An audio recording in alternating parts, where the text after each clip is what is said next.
Hello, my name is Willie Wisely, and welcome to Watercolor Editions, a music podcast that takes you deep inside my series of new acoustic singles, celebrating 40 years of being a songwriter. Recording songs from my catalog has brought memories flooding back as to what inspired each one, and I want to share those recollections with you as we play the new Watercolor Editions version and then the original studio version and chat it all down. So now sit back and let me paint a picture for you.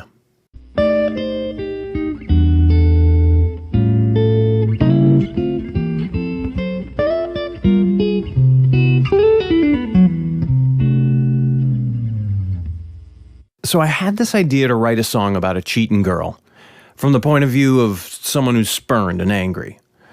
There actually hadn't been any of those type of people in my life, at least that I know of. This was what I would call a heartbreak fantasy. So I wrote the first draft of Go, and I did it on an East Coast tour in January of 1995. When I got home from tour, starting in February, I'd been scheduling some of my first co-writing sessions ever with my buddy Benno Nelson, still one of my dearest friends. And in between learning the ropes and risks and battered ego moments of writing with a partner, at one of our sessions, I said, "Hey, I have this new song, can I sing it for you?"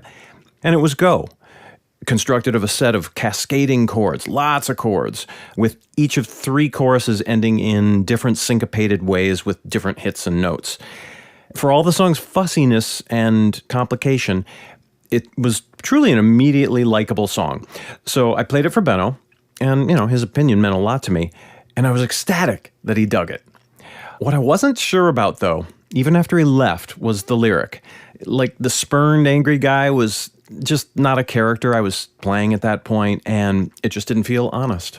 The opening line went something like this: "Well, thanks for the sage opinions. Now tell me something I don't know. And once you're finished bitchin', go."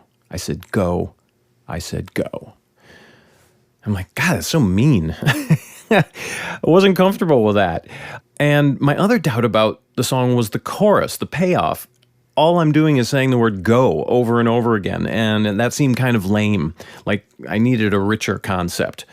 And besides all that, it just felt lame because the replacement song of the same name is so frickin' awesome. So Benno left my apartment after the session in Dinkytown, which, by the way, I lived exactly 2 doors down from Blackberry Way Studios, where the Replacements had recorded Go, their Go, in 1982. But after Benno left, I rewrote the lyric to be something more involved. I just was not feeling comfortable with the existing lyric. So I came up with this concept. An ex-girlfriend, she'd left me, then mailed me an invitation to her wedding, but with my name misspelled. And it would be called "Send My Regrets." Now, her invite, everything about it would be a betrayal of the girl that I knew and the love that I thought we shared. 1, I had asked her to marry me, and she turned me down. 2, she was always a devout atheist, if there is such a thing. But her invitation to the wedding was God this and church that and holy matrimony, blah, blah, blah. And the final betrayal was I find out that she was already pregnant with her kid with this other guy before we had even broken up. So the song would marvel at her audacity of inviting me to their wedding. So the concept was complex, hard to squeeze into a short up-tempo number with, only room for a few syllables per lyric line. But I chugged on because actually nearly everything in that story was autobiographical, and I felt it was honest. So at my next session with Benno, I sang it to him again, but now with the improved lyric. "You once waxed atheistic. How quickly one forgets not to be married by a cleric. Send my regrets, I won't show, no, no, no." And the first thing out of Benno's mouth was, what was wrong with the old lyrics? So I plied him for why he asked. "Well, I can't really understand the story, and maybe you should just keep it simple and follow your original instinct?" And with that feather punch, I was sent back to my original lyrics and considered the song done. That spring, a couple months later, I played a solo gig, and Benno and I had booked a gig at, I think, a place called The Front in Northeast Minneapolis. And it was a new venue. They were struggling to get good acts in. So I thought we'd bring a bunch of our pals over there and book a show. And it was Benno's band, National Dynamite, and our dear friends Rex Daisy, which was headed by genius songwriter Mike Rickberg. And it was there that I debuted Go solo. I was between bands. My Willie Wisely trio had collapsed, and I hadn't yet started working with John Fields on my next album. So I played the song solo, and I remember it coming off as really something kind of special. And Mike and Benno were super complimentary. And I remember suggesting to Mike that Rex Daisy should actually cover it and add it to their repertoire. I thought it was a perfect song for them. That said, the night felt really fun among friends, and I was super proud of the new song. And I'll bet you it sounded a little something like the new watercolor version of Go, which I'd love to play for you right now. So paint a picture for us, Willie.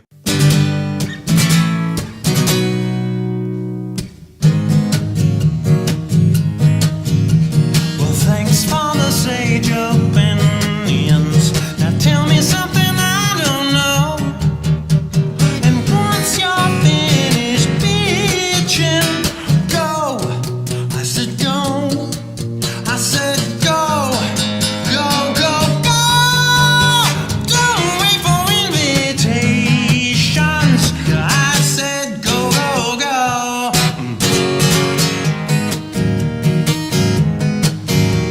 Well, God gave the woman instinct, but how's he supposed to know that you'd smudge it up like lipstick? Go, I said go. I said go. Go, go, go. Don't wait for divine intervention. I said go, go, go. Is it the way he loves you now? Is it the way he loves you now? Is it the way he loves you now?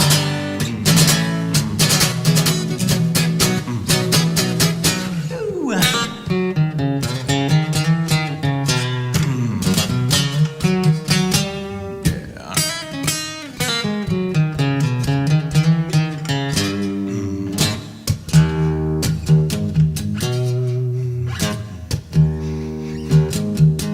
Well, you might leave here graciously, or you could make the show.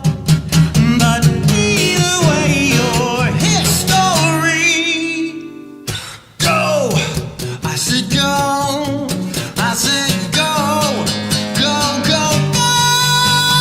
Don't wait for standing ovations. Just go. I said go. I said go. Go, go, go. Wow! You broke your obligations. Now I said go.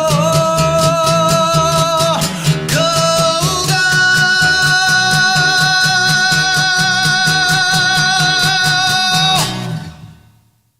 That was Go, the 8th in my year-long series of acoustic singles celebrating 40 years a songwriter.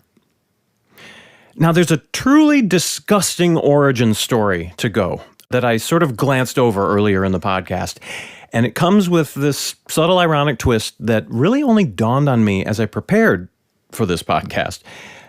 As I'd mentioned, I wrote the song on an East Coast tour, and there was a big stopover in New York planned. My attorney at the time, Robert Goldstein, would suggest these harebrained trips to each coast, to Los Angeles and New York, so that I could meet and play for A&R guys at the major labels. These trips would cost me a fortune, flying he and I out, hotel rooms when normally I'd sleep on couches for free, and then he'd get drunk on my tab, and I'd have to feed us, but all the while, I'd be the one making the calls and lining up our appointments from the hotel room phones using his name with me pretending to be his assistant. This was our plan, to break through the receptionists on the phone and confirm these appointments that Bob told me he'd booked, which he really never booked at all. It was a bunch of BS. Our relationship was the height of codependency. Anyway, he played out this story with several other Minneapolis artists of the era, and a lot of those artists had less tenacity than I would to get on the phone or push myself into a room with Robert. But I suffered Bob, because codependency is something I know very well. I actually found him kind of amusing, if ineffectual. And of course, he was full of big city bullshit, in which I actually found some gems, some of which were fully applicable life lessons for once I would land in LA 5 years later and start my life there for 18 years. So for all Bob's crap, he would say things that were pretty unforgettable. My favorite is this. Okay, Mr. Wisely, my dear client, here is the universal fun quotient. And he'd wave his arms in this huge circle. This is all the fun there is in the universe, a pie chart. And then he'd say, while taking his arm, starting like at 12 noon, he'd wave it all the way around, completely around the imaginary clock until about 5 minutes to midnight and say, that is how much fun the Beatles had. Then, like with a pinch of daylight between his thumb and his forefinger, and behind there just his googly, bespectacled eye, he'd say, and this is how much the Rolling Stones had. And then in an even smaller sliver, he'd widen his eyeballs and crunch his forehead and say, and this is what's left for you and me. I think this was his way of saying, nothing enjoyable will come from your misadventures with me. And he was right. Whether he realized it or not, he burned so many people, got disbarred. It was really got difficult to be around him because he wouldn't take blame for anything. In subsequent years, he fell out of a bed and shattered a bunch of upper vertebrae on the bedside table. Then he spent like a year or two in a head brace with screws sticking out of his skull, and then a few years later mysteriously died.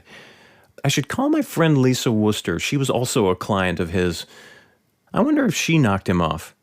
Lisa, we know what lurks below your patina of gentle grace. A killer. So in January of 1995, I'm in New York City on a tour. I'm half in town for these gigs, but also mostly to visit these record labels and publishers in search of the elusive big deal with Bob. Now, on a day where supposedly Bob was going to land and rent a car and then drive into town so that we could have meetings, I couldn't reach him. This was before cell phones. He'd wind up arriving days later, probably recovering from some bender. But the upside was this opened up some time in New York for me to write and concentrate on my shows. I had been crashing at my girlfriend's friend's apartment, who had a 300 square foot one-room place that I seem to recall being on the Upper East Side. It was so small that she couldn't even fit a couch in it to crash on, nor even room on the floor. So the plan was for me and Maria to just share a bed. Now, my girlfriend back in Minneapolis, Carrie, she was actually totally okay with this because, one, Maria was her best friend, and Maria had recently decamped to New York City from the Twin Cities for school or a job or something, and she just trusted the both of us, and we had spent a ton of time together over the last few years. And two, Carrie also knew that Maria and I were made completely of different cloth. Maria had this sort of unimpressed super bitch thing that, you know, like completely baffled my golden retriever eager to please deal. So to me, she was this incredibly scary person, even though she was like 7 years younger than me. And worst of all, she could not be cracked with a joke. You'd just be greeted by this barely eye roll of disapproval thing. So even sharing a small futon mattress, it wouldn't be personality differences that would keep any philandering from happening. And this is deigning the thought that Maria even gave 2 cents about me, which I'm certain she didn't, because there was a problem. It was something in the air. Literally something in the air. You see, I'd had a show that evening, maybe at Brownie's in the Village, I think, and I'd gone out late afterwards to a bodega, and I'd eaten this enormous styrofoam of buffet food, the stuff that had been sitting there all day on the warming trays. And within a couple hours, while trying to sleep next to Maria, who had to work or go to school in the morning, my guts were blowing up like balloons. And I'm trying, but not succeeding, to hold all this gas in as I lay next to my girlfriend's grumpy best friend, just constantly darting to her bathroom, which is all but 8 feet away from the bed, to release all the pressure coming out one end or the other of me, with great audible fanfare. So it was easily and remains the most embarrassing night of my entire life.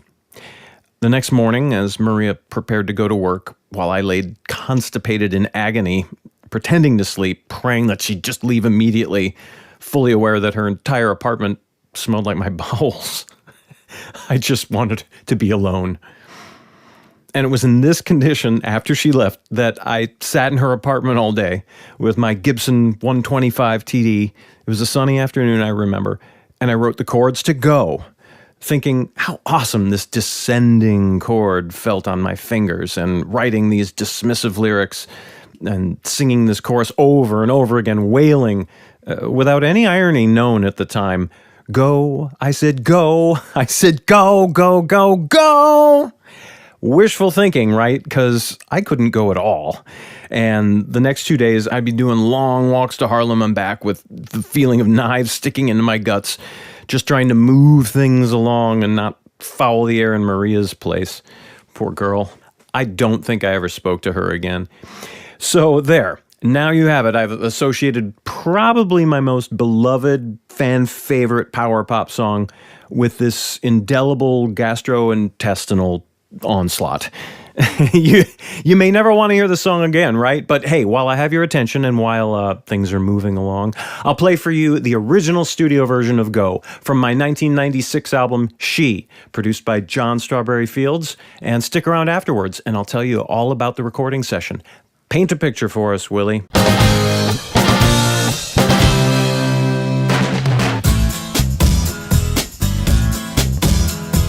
thanks for the sage opinions.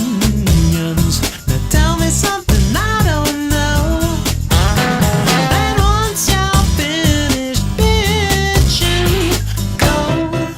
I said go. Go, go, go, go.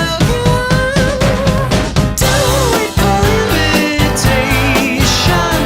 I said go, go, go.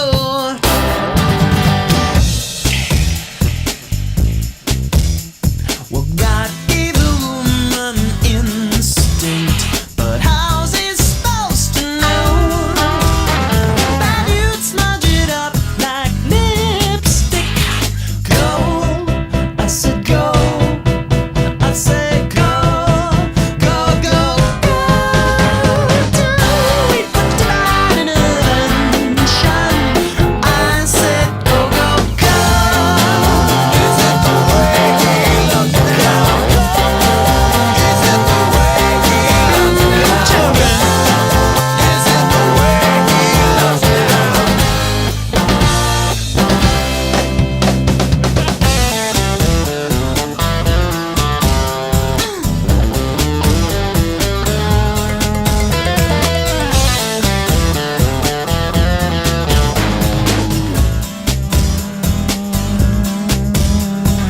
You might leave here graciously, or you could make the show. But either way, your history. Go, I said go. Go, go, go, go. Don't wait for standing ovations. Go, I said go. I said go, go, go, go. Keep all your obligations. Now I said go, go, go. That was Go from my 1996 album She, produced by John Strawberry Fields, released on October Records. And that track did pretty well on college radio, and the label actually sunk some coin into promotion. They assigned staff to it and ad buys, and it got great reviews too, and the release really put me on the map, and even led to my Big in Japan years. But that's another episode. Let's talk about the recording of Go. First of all, compositionally, the first two chords of Go were absolutely stolen from the Beatles' Things We Said Today. That song has always fascinated me. It's got this really odd chord progression, and it's not one of their greatest songs, but from a writer's point of view, it's one of Paul's most genius constructions. But hey, there's a genius in stealing too, right? And I did. But I changed the second chord slightly from a minor to a major, and by the time I got to strumming that, the rest of the song just flowed right out of me. So I played the demo for producer John Strawberry Fields, and we had started recording the She album in December of 1995. And now it was January of 96, and we'd pretty much established a mode of working that was very forward-thinking to the digital era. We were recording on tape, but it involved syncing tape to digital machines and using a lot of samples. Now, Go would actually be the last song that we would record for the album, and we started work on January 29th, and though last, it would not be least because it wound up being the lead track and the emphasis single at radio for the album. Our well-oiled recording process was to lay down like this very intense jungle-esque click track with lots of funky noises going on, and then put down a drum loop to it, and then fly in a bunch of samples that we'd ripped off randomly from our record collections and find inspiration and all that. So the studio was strewn with vinyl, and we were just having a blast with found sounds. Notably, there's an XTC sound in there somewhere. Good luck finding it. And now first, John cut me playing acoustic guitar, and then he added a bass, and then I added a lead vocal, and then he cleverly very speeded the tape slightly and had me overdub a second acoustic guitar, but with the tape at a different speed, which made the two acoustic guitars slightly out of pitch from each other, which makes them really shimmer and pop out. Then, memorably, we brought out our label head, Steven Greenberg of Lip Sync fame, Funky Town, right? He was the dude who wrote and produced and played on Funky Town, the huge hit. And he came in, terrific drummer, he came in to my session and overdubbed real drums on Go. And then I think John also stole a sample from Funky Town, the cowbells, and put them on Go too. So, shh, don't tell anybody.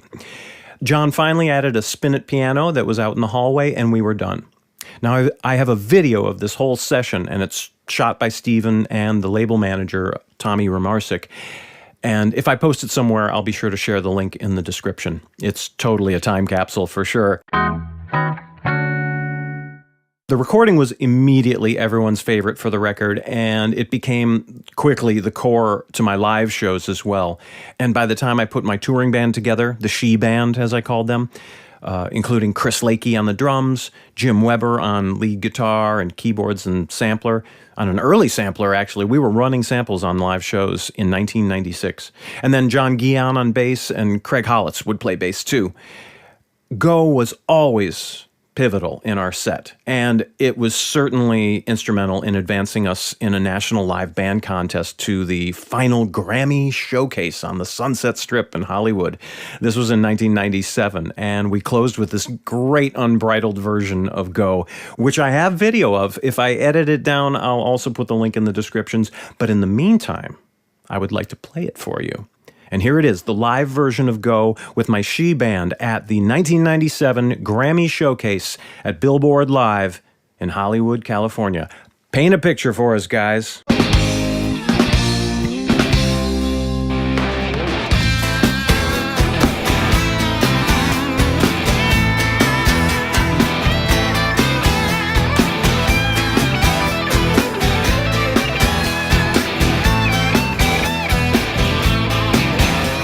Well, thanks for the sage opinions.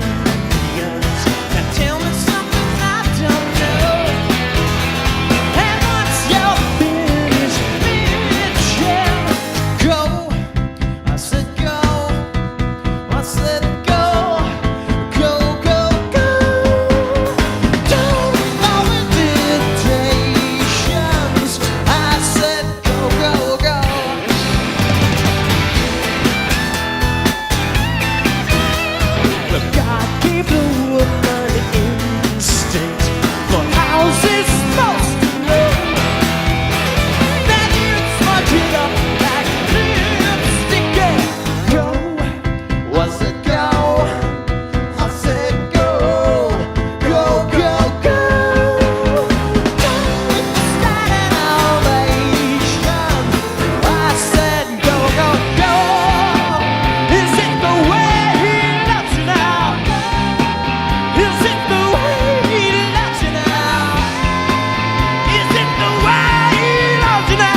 That was Go at the Grammy Showcase in Hollywood, Billboard Live on the Sunset Strip, 1997.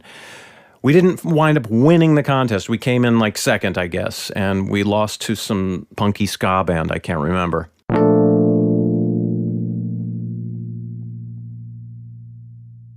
The final thing I want to point out about the song Go is a video. It's of me and Mike Rickberg, the leader of Rex Daisy, singing the song backstage with Japanese superstar Shigeru.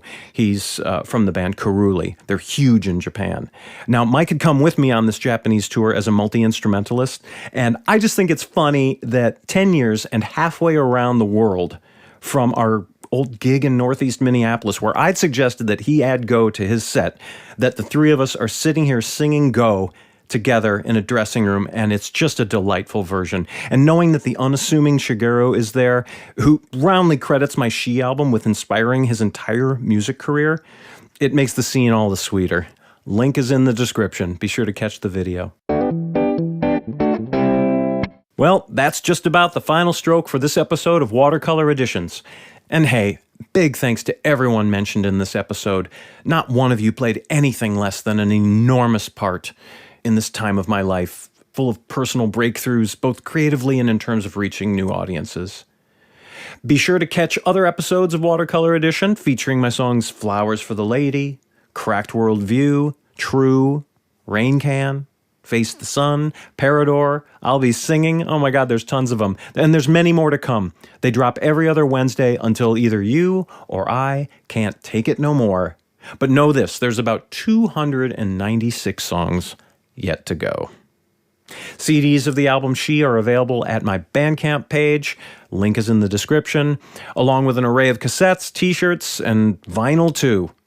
And lastly, hit that subscribe button, and don't miss the next Watercolor Edition when we'll put my song, The Queen of Alphabet Avenue, up on the easel.